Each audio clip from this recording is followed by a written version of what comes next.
우리 김프로님의 미스터 마켓 시간이 야, 왔습니다. 근데 뉴스3이 이제 브랜드가 됐더라고. 왜요? 글로벌 라이브도 글로벌 뉴스3도 생기고. 아, 그러니까 딴 데서도 보니까 딴 데 이제 뉴스 브리핑 하는 그게 있거든. 경제 뉴스 브리핑. 우리 건 팀장도 많이 하고 나도 옛날에 그거 출신 아니야. 네네네네네. 근데 무작위로 어떤 날은 4개, 어떤 날은 5개 막 이렇게 했잖아. 네, 네. 지금 딱 거의 3개로 통일되는 분위기더라고. 뉴스3이 3%가 아하. 딱 뉴스3 하니까. 축하드립니다. 그래서 떡 한 500개만 쏘실래요? 그래서 우리가 또 새로운 기준을 만들잖아요. 예. 미스터 마켓. 네. 헤드라인 주세요. 킹 달러가 슬금슬금 달러같이 6개월 만에 최고 찍었다. 사실 작년에 우리가 가장 많이 회자했던 신조어 중에 킹 반내가 아니라 킹 달러. 킹 달러는 얘기를 엄청 했는데 네. 사실 올해 들어서 처음 한 것 같아요, 제가. 그런가요? 올해 들어서는 킹 달러라는 용어를 제가 방송에서 처음 쓰는 것 같다고. 그죠? 근데 왜 저 킹 달러가 중요하냐면은 뭐 여러 가지 지표 중에 우리 코스닥이나 코스피의 그 상관계수가 가장 높은 거 제가 몇 번 말씀드렸죠. 달러 인덱스의 역치가 정확하게 우리 코스피나 코스닥하고 일치합니다. 거의. 그리고 이제 또 하나 하자면 이제 무역 수지 같은 거 이런 걸 네. 얘기를 했는데 그래서 한번 차트를 한번 보여드릴게요. 달러 인덱스부터 한번 줘보세요. 달러 인덱스. 자, 달러 인덱스가 저게 보시면 1년치거든요. 자, 쭉 그 내리다가 지금 다시 반등을 쫙 하고 있는데 저게 올해 들어서 가장 높은 국면까지 왔죠. 네. 예. 근데 저게 이제 달러 인덱스가 작년부터 쭉 내리잖아요. 그죠? 자, 그러면 이제 코스닥을 줘보세요. 저 차트를 기억해 보시고. 코스닥. 반대죠, 완전. 네, 달러 인덱스의 역치라고 제가 그러죠. 달러 인덱스하고 그걸 뒤집어 놓으면은 딱 저게 거의 비슷한. 지금 저 킹 달러가 된다 그러니까 코스닥이 못 올라가고 있잖아요. 그냥 계속 위에서 막고 있잖아요. 네, 저런 상태라고. 그래서 이제 앞으로 달러가 어떻게 될 거냐 그 부분이 사실 남아있는 2023 또 2024년도에 굉장히 중요한 우리 주식시장에 굉장히 중요한 변수가 될 거다. 이제 그런 얘기들인데 사실 이제 뭐 그 한 나라의 화폐의 이 강하고 약함이라는 게 가장 기본적으로는 그 나라의 경기 상황이 좋으냐 나쁘냐. 네. 그 나라가 경기가 굉장히 좋아요. 그러면 그 나라의 화폐 가치는 올라가게 돼 있는 건데 지금 전 세계에서 그나마 경기가 제일 좋은데 딱 하나 꼽으라면 그냥 미국이에요. 네, 미국. 네. 한국도 그렇고 중국은 뭐 우장창장한다 그러고 또 저기 저 유럽에 가장 잘 나가던 독일도 지금 시들시들하고 그러잖아요. 그러니까 달러 강세의 기본적인 여건이 딱 만들어져 있는데 이게 기본적으로 뭐 여러분 아시겠지만 달러 인덱스라는 게 우리 화폐 같은 신흥국 화폐는 거기에 포함되어 있는 게 아니에요. 엔화, 유로, 파운드, 달러, 저 카나다 달러, 스위스 크로나, 스웨덴 크로나, 스위스 프랑. 요 6개를 바스켓으로 해서 요거 가중 평균을 해 가지고 달러하고 이렇게 비교해서 인덱스를 만드는 거거든요. 예, 예. 그러니까 기본적으로 주요 선진국 통화 대비해서 달러 가치에 네. 오르고 내리는 거를 달러 인덱스로 표현한단 말이에요. 근데 이제 문제는 뭐냐면 이 달러 인덱스에 뭐 유로화가 들어가 있어서 뭐 비교의 대상이 됩니다만은 스웨덴 크로나, 스위스 프랑하고 우리 관련 없잖아요, 사실은. 그런데 우리하고 관련이 많은 위안화, 엔화 이걸 한번 보자고요. 네. 최근 3개월 달러 대비 위안화, 엔화 환율 추이 한번 줘보세요. 3개월. 네. 저기보다는 우리가 세죠. 네, 저기보단 센데 달러 대비 엔화도 지금 뭐 사실은 저기보다 우리가 세다는 게 그래서 일본에 많이 가는 거예요, 사실. 엔화 약세, 그죠? 그래서 엔화 약세가 저렇게 되다 보니까 기본적으로 이제 일본은행 총재도 야 이거 마이너스 금리 이제 해제해야 되는 거 아니야 이런 얘기를 슬슬 예. 나온단 말이에요. 자, 그다음에 위안화 보세요. 저게 사실은요. 엔화라든지 원화라든지 파운드나 유로하고 다른 게 저거는 완전 시장 환율이 아니란 말이에요. 그렇죠. 그냥 인민은행이 어느 정도 조절을 하는 환율인데도 저렇게 급등을 한단 말이죠. 그래서 중국에 대한 시각이 여러 가지가 있습니다만은 시장에서 이 위안화의 이 추세를 보면은 분명히 무슨 문제가 있다라고 얘기할 만한 권역이에요. 사실 제 기억이 맞다면 2016년도 이럴 때 위안화가 우장창 해가지고 주요 G7 플러스 아마 제 기억이 맞다면 인민은행장까지 합쳐가지고 뭐 이렇게 회의도 하고 해가지고 봉합을 하고 그랬던 기억이 나는데, 근데 여기에 문제에다 더불어서 이제 이렇게 달러 가치가 높으면은 어떤 문제가 있냐면 우리가 뭘 수입하려 그러면 예. 우리가 부담스러워지는 거 아니에요? 대부분 결제를 달러로 해야 되는데 대표적으로 그런데 달러로만 결제해야 되는 상품이 하나 있어요.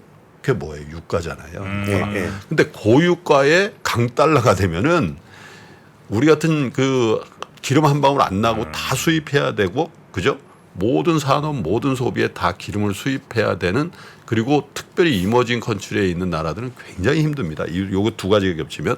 그래서 유가를 한번 보여주세요. 예. 자, 유가가 이제 완전히 전고점 뚫고 올라가죠. 저 88불, 예. 90, 거의 89불까지 갔어요. 네. 예. 근데 이제 진짜 저게 WTI 기준으로 90달러 가면은 제가 한두 달 전부터 계속 말씀드리죠. WTI 기준으로 90달러 이상 가면은 예. 미국 소비자들이 체감을 해요. 왜냐하면 가스스테이션 가가지고 크레딧 카드 긁을 때 허걱 이런단 말이에요. 대충 아마 뉴욕 뉴저지 기준으로 4불대 넘어갈 거예요. 아마 저렇게 되면. 네. 그렇게 되면 이제 미국의 소비에도 굉장히 영향을 주고, 미국의 연준의 그 의장을 비롯해서 모든 사람들이 우리나라처럼 뭐 법인카드로 긁고 그렇지 않는단 말이에요. 예. 자기가 자기 돈 내고 이제 개솔린 넣을 거 아니에요. 어유 이게 뭐야? 그럴 가능성이 있다는 거예요. 저게. 근데 미국은 그렇다 치고 달러를 갖고 달러를 가지고 기름을 사니까. 근데 우리는 달러를 바꿔가지고 기름을 사야 되니까 이중 거란 말이에요. 그만큼 더 비싸지는 거죠. 그게 우리 경제에 매우 안 좋은 겁니다. 저게. 그러면 저게 저렇게 되면 또 한 가지 문제가 뭐냐면 혹 무역 수지에서 다시 역죠. 아, 예. 그럴 수 있죠. 왜냐하면 지금 3, 4개월 동안 이제 무역 수지가 다시 흑자가 된 게 수출이 확 늘어서 그렇다기보다는 수입이 줄었는데 수입 물량이 줄었냐, 그게 아니라 수입 단가가 준 거거든요. 기름값 대표적으로. 네. 예. 이제 그래서 저런 부분들이 이제 우리 경제에 굉장히 악영향을 줄 거다, 이제 그런 생각이 이제 드는데, 여기에다가 그러면 킹달러가 저기서 멈출 거냐, 그래 보이지가 않는다는 거예요. 왜 그러냐면 국내 총생산 GDP 순위 세계 2위가 중국이고 4위가 독일이잖아요. 여기가 지금 경제가 안 좋아요. 네. 예, 중국은 뭐 성장을 하지만 예상치에서 한참 못 미치는 성장세를 보이고, 독일은 성장이 멈췄어요. 예. 거기다가 그러면 3위가 어디냐? 일본이잖아요. 그죠? 일본의 경제는 뭐 요즘 뭐 일본이 다시 깨어난다 그러지만 마이너스 금리란 말이에요. 그럼 양국 간의 금리 차이를 인식해야 되는데, 문제는 뭐냐면 미국의 연준에서 금리를 더 이상 안 올린다 하더라도 사실 돈의 흐름은 기준금리를 보고 움직이는 게 아니라 시중 실세금리를 보고 움직이는 거잖아요. 네. 시중 실세금리의 대표금리가 미국 국채 10년물인데 그게 여전히 고점 4%, 4.2, 4.3 여기서 놀아주고 있기 때문에 이거에 대한 매력은 우리 개인 투자자는 못 느껴요. 예. 제가 만약에 지금 10년짜리 미국 국채를 사면은 넌 리스크죠. 미국이 망한다라고 생각하면은 뭐 그것도 리스크지만 넌 리스크로 매 6개월마다 연 4.3%를 10년 동안 주는 거예요. 물론 이제 6개월에 반씩 주는 거죠. 네. 예, 이표채니까. 그러면 그거는 제가 늘 말씀드리지만 개인들한테는 별로 매력이 없을 수 있지만 큰 자산 몇 조씩 몇십 조씩 운영하는 사람은 덩어리를 툭 대서 아유 그래 나 그러면 이거 일단 박아놓고 이렇게 된단 말이죠. 그래서 주식시장에는 이 킹달러와 고유가의 또 고금리 요 세 가지가 연출이 되는 국면에서 주식이 좋을 수가 별로 없어요. 거기다가 신흥국 주식은 훨씬 안 좋은 게, 외국인들 입장에서 신흥국 주식 하려면 기본적으로 뭐가 전제해야 되냐면 신흥국 경제가 좋아져서 달러 대비해서 원화, 달러 대비해서 위안화, 달러 대비해서 링깃 이런 것들이 추세적으로 강해질 거다라는 전제하에서 강한 매수가 들어오는 거란 말이에요. 대표 주식적으로. 그게 지금 안 되잖아요. 그래서 우리의 사고방식은, 우리의 그 고정관념은 원달러와 환율은 달러 대비 1,000원. 이게 굉장히 오랫동안 가져온 우리의 고정관념이거든요. 저는 그거 좀 바꿔야 된다고 봐요. 왜냐하면 미국의 성장률이 한국의 성장률을 넘어가고 미국의 금리가 한국 금리에 지금 얼마나 더 높아요. 기준금리 기준으로도. 예, 예. 200bp 이상 더 높잖아요. 네네네. 그런 국면에서 예전의 생각, 저한테도 환전을 언제 해야 돼요? 애 유학비 보내야 되는데 이런 분들이 너무 높아요. 1,330원은 1,300원대는 이건 일시적인 거 아니에요? 이렇게 말씀들 하시거든요.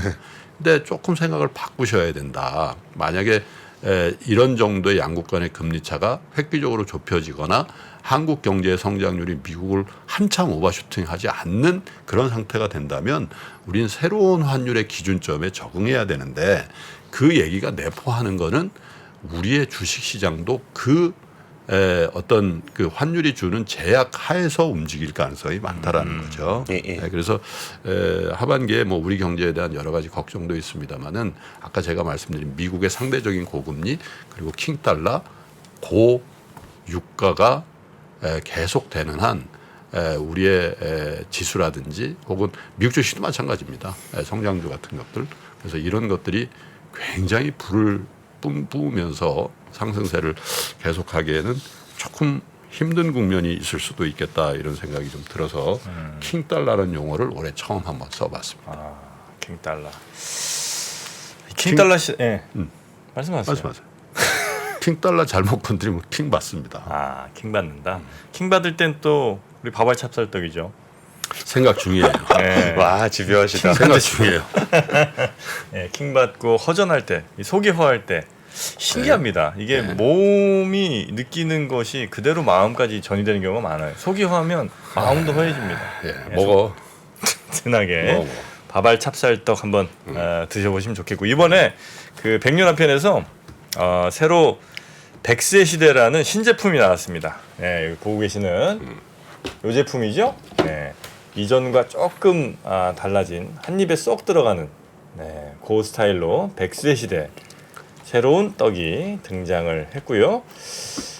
요전에 나왔던 스타일이 이제 요 스타일, 요렇게 이제 포장 뜯어서 드시는 건데, 요것도 아주 맛있습니다만, 요 백세 시대에는 견과류가 굉장히 많이 들어 있습니다. 일단 100세트 쏘겠습니다. 왜? 100세트요? 오. 진짜로? 네. 오. 일단 100세트 쏠게요. 어떻게 쏠지는 제가 한번. 우리 여기 지금 4만 명 들어와 있는데 네. 4만 명 중에 어떻게 뽑을지는 모르겠지만 일단 100세트 쏩니다. 100세트. 그렇습니까? 이거 제 사비로 쏜다니까요. 아니 저 백년화편에서 아까 방송 전에 살짝 저희가 한번 10세트 쏘겠습니다 이랬는데 이거 너무 그러면 110세트 되네 그러면. 110세트. 백년화편 30세트 쏘시죠. 예. 왜? 아니 그래도 우리 김프로님이 100세트인데. 100세트 쏜다. 100년화편? 네, 100년화편. 그래 130세트로 가요. 예. 130세트 하시고. 정프로도 한 20세트 들어와. 150세트? 150세트? 150세트로 가. 150세트 가겠습니다. 갖고 저기는 애들이 많아. 자, 150세트 가니까요. 오늘 이 방송 끝나고 이 업로드가 될 겁니다. 이 영상이. 영상 밑에 백년화편 응원 댓글 또 3% 응원 댓글 달아주시면 150박스. 150박스 여러분께 추석 전에 배달해드리겠어요. 배달비 무료. 모르겠다. 여긴 무슨 정선도 아니고. 자 광고 듣고. 네. 광고 듣고. 네. 저 갈게요. 신청. 들어가세요. 감사합니다. 고맙습니다. 들어가세요.